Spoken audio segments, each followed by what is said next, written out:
Sure. Awesome. Thanks, Juan Pablo. And thank you all for joining me today. This is really exciting. I'm seeing in the chat lots of folks from New Jersey, including fellow advocates, maybe some practitioners, citizens, climate enthusiasts. So I am hoping to not just talk to you all as a quote unquote expert, but to hopefully generate some fun discussion about like what's happening in New Jersey, how you all are engaged, and to learn from you as much as I might be able to share some learnings from my own work. So a little bit more, I'm going to pull up slides in a moment. Before I do that, though, I wanted to share a little bit more about my background.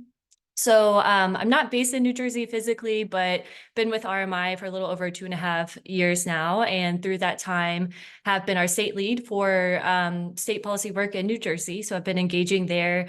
We have supported the governor's office with the Clean Buildings Roadmap, which I'll talk about more recently. We've engaged with the Board of Public Utilities on a number of fronts, and have also engaged in some of the advocate coalition spaces to support efforts there as well.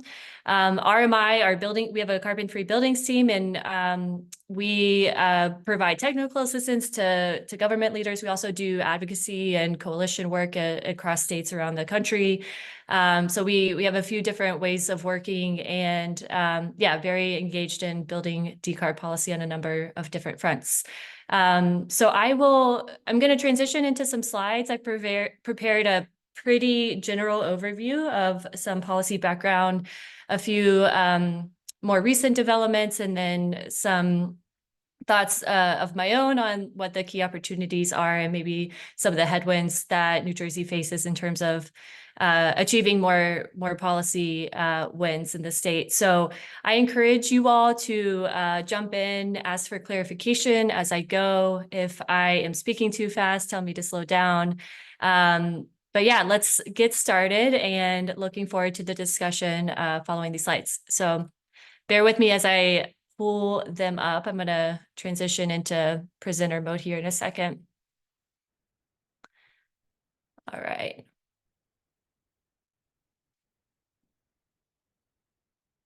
Okay, are you all seeing just the slide? Yep. Yes. Okay, great. And I don't have a good view of the chat, so if somebody could just flag for me if I need to stop and take a question. I got you. Okay. Thanks, Juan Pablo. All right, so just some basic background to set the stage here. So New Jersey, in terms of broad climate goals, in 2007 passed the Global Warming Response Act, which established a target to reduce greenhouse gas emissions to 1990 levels by 2020, and further reduction by 80% below 2006 levels by 2050. So that's known commonly as the 80 by 50 goal. New Jersey also has a energy master plan, which the state is required to update that every 3 years. The state issued the latest one in 2019, is currently overhauling that process, so they're a little off that 3-year cycle, but this document, along with a 2020 report called the 80 by 50 report, lay out some more technical specifics around the strategies of meeting those climate goals, including, as you'll see here at the bottom of this triangle, electrifying 90% of buildings by 2050. And then in 2021, the governor issued an executive order establishing an interim goal to reduce emissions 50% below 2006 levels by 2030. So this is some of the, I guess, the broader goals that just kind of set the stage. I'll get into the more recent ones in a moment. In terms of a national look of New Jersey's contributions to greenhouse gas emissions, New Jersey is actually top 10 contributor to building sector emissions, up there with peers like New York, Pennsylvania, Massachusetts, and then obviously some of these other big contributors are probably not so surprising. And I am going to be focused on the building sector specifically. As Juan Pablo mentioned, that's where I work in the state. So beyond what I laid out, if you ask me specific questions about climate policy, I may not be able to answer them. This chart is an interesting one, I think, and you can see in the blue line that electric power system emissions have really started to decline 40% since 2006, but building sector emissions have remained quite sticky. And 26% of the state's greenhouse gas emissions come from the building sector.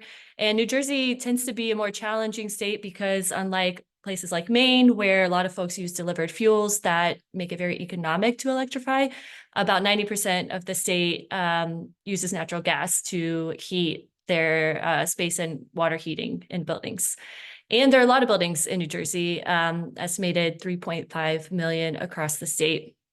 So natural gas is very widely used in New Jersey buildings, and economically makes that a challenging sector to transition to electric heating.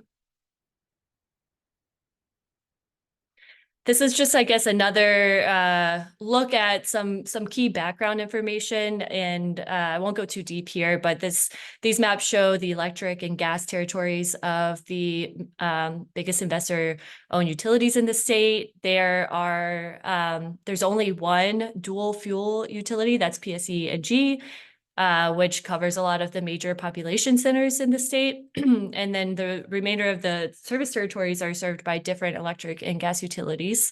And PSE&G serves 2 million customers, just kind of underscore that.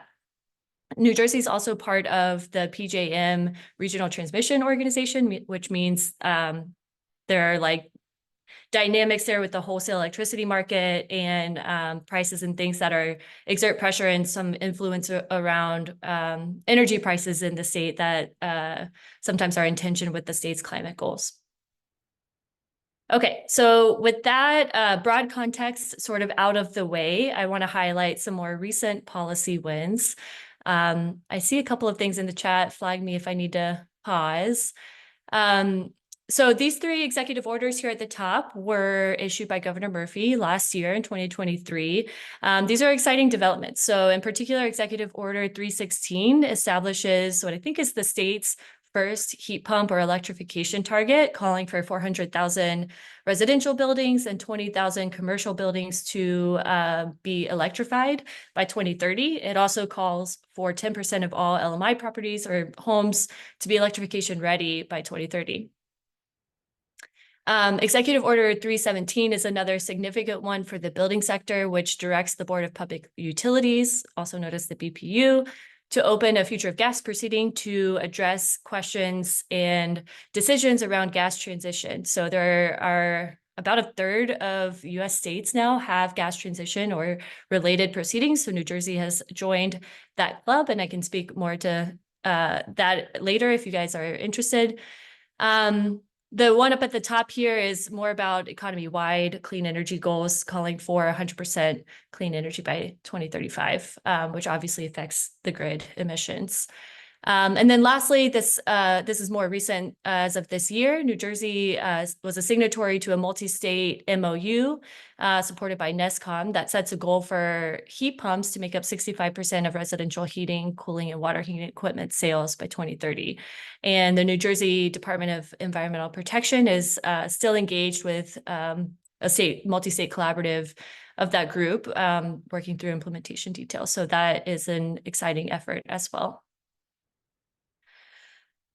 I'm going to back up for a second here. These are not New Jersey specific details. I'll get to that in the next slide, but just wanted to sort of, I guess, characterize a few important levers when we think about building decarbonization policy. And there may be more to add here, but these are some of the key policy levers we think of when we're talking about changing policy and enabling building decarbonization transition. So we have targets, which includes a lot of folks we think about. I just mentioned one, the electrification target, setting the goal of 400,000 heat pumps for homes. But we can also think about targets as, setting a number of buildings retrofitted for, weatherization goals. You could set targets for greenhouse gas emissions or energy use intensity reductions in the form of building performance standards, et cetera. So those are important just to set ambition and motivate action. Supporting targets are incentives. And so you'll see these in energy efficiency or electrification rebate programs.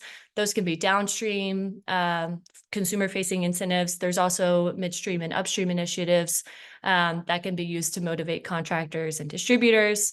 Incentives can also include financing, special financing terms for equipment that you want to incentivize. So really, and this, obviously, I should mention the IRA, that's a huge one.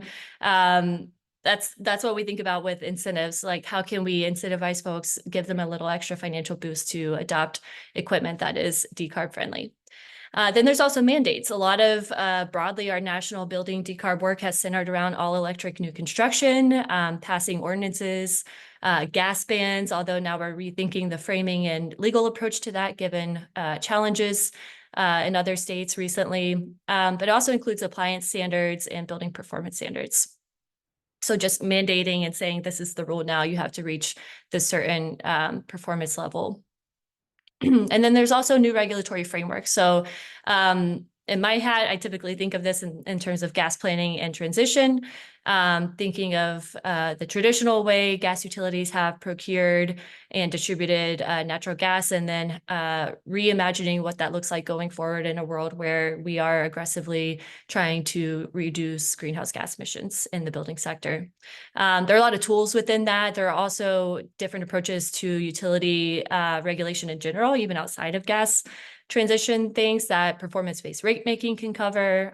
There are a lot of sort of intersectional things with regulatory frameworks and how we think about energy regulation.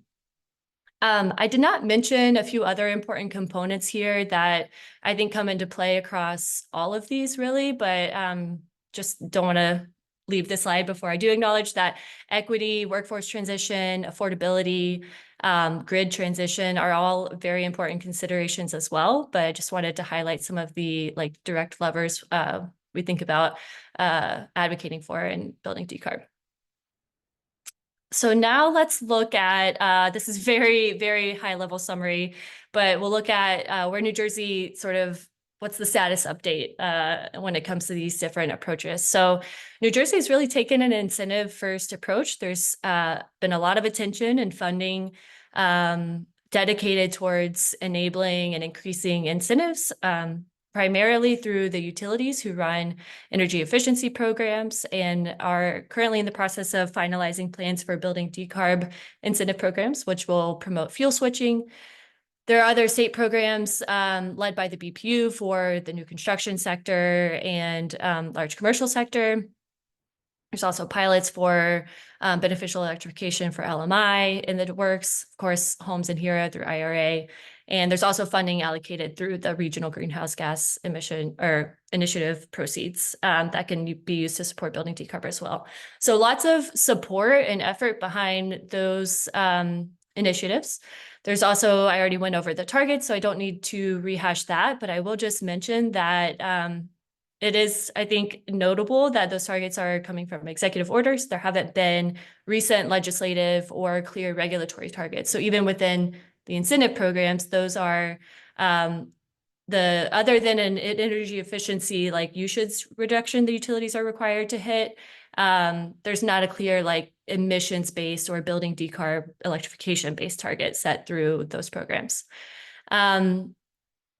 I am not aware of significant progress for mandates in the state of New Jersey. I welcome folks to correct me if I'm wrong here. There is a requirement for buildings over 25,000 square feet to benchmark their energy performance. And so that can set the stage for other initiatives like building performance standards. But so far, there hasn't been significant progress on that front.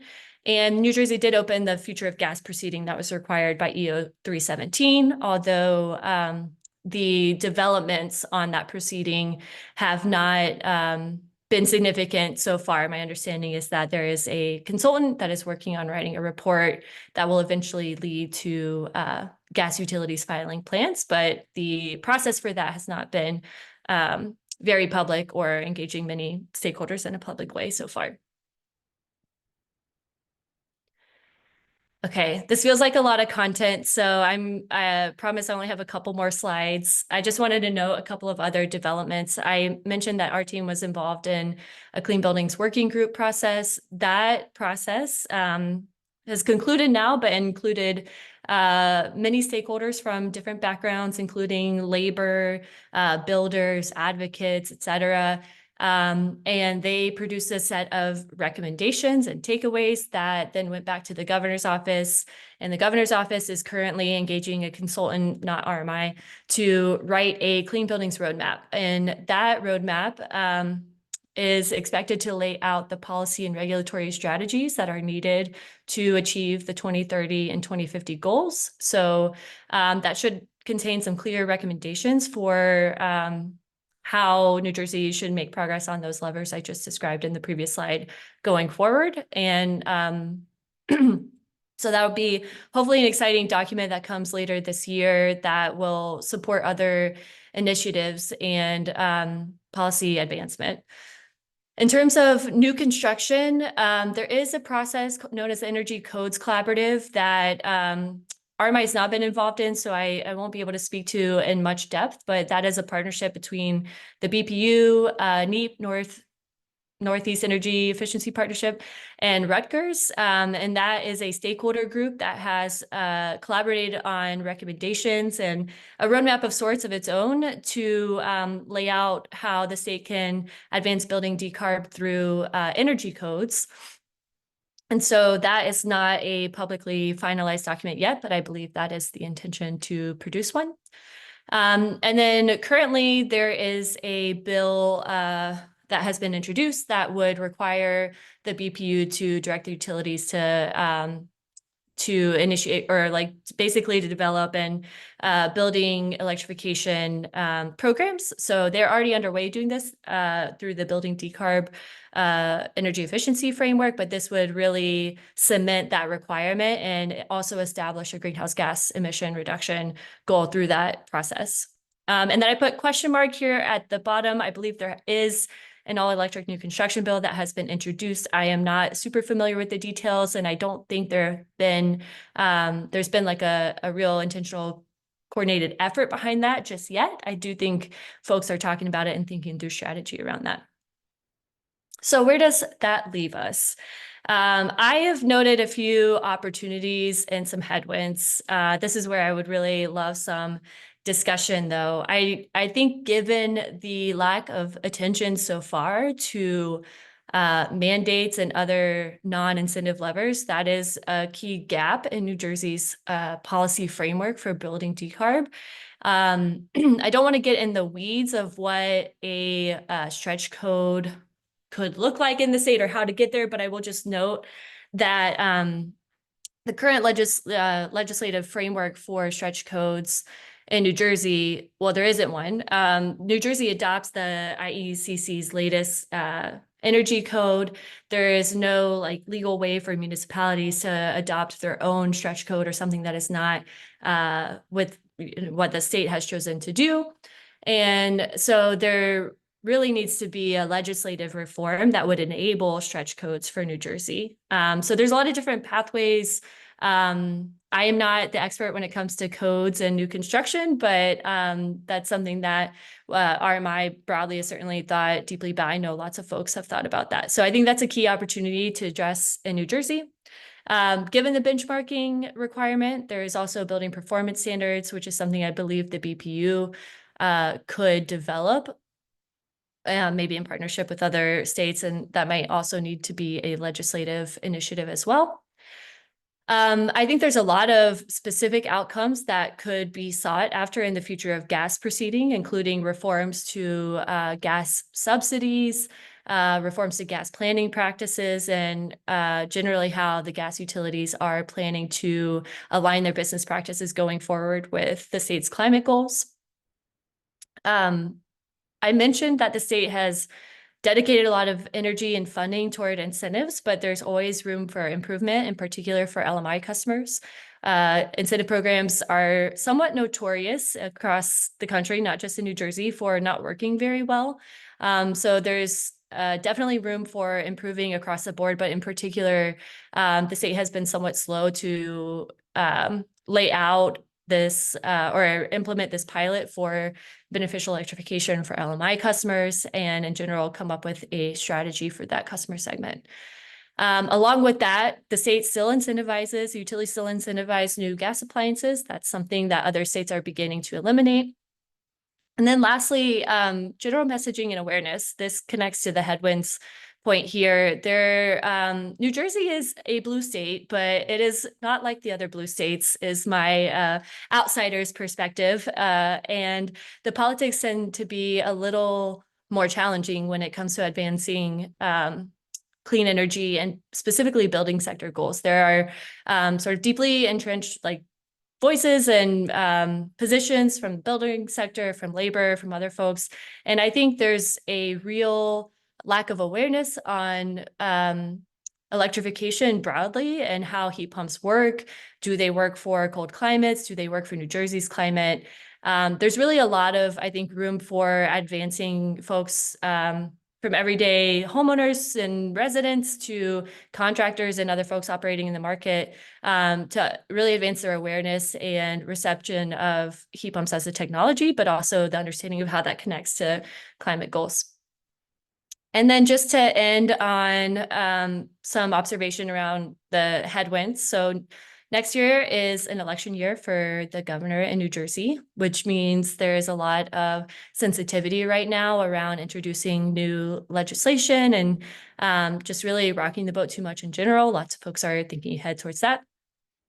There's resourcing constraints in the state government. I'm sure this is true in most places, but just on a very practical level, staffing and resourcing is limited. And so while I would say I've observed in my own work, state agency staff becoming more educated and nuanced and ambitious on these issues, there's not always the ability to quickly act on some of the implementation efforts. New Jersey is a place where electricity is very expensive, especially in comparison to natural gas. So that's always a challenge. And there's upward pressure on rates given some of the things I mentioned about PJM and then other quirks specific to New Jersey, but that's just a feature. And I already mentioned strong political opposition, which is always a headwind. Yeah, I am going to leave it there. There's so much detail I probably left out, but I'm going to take a second to just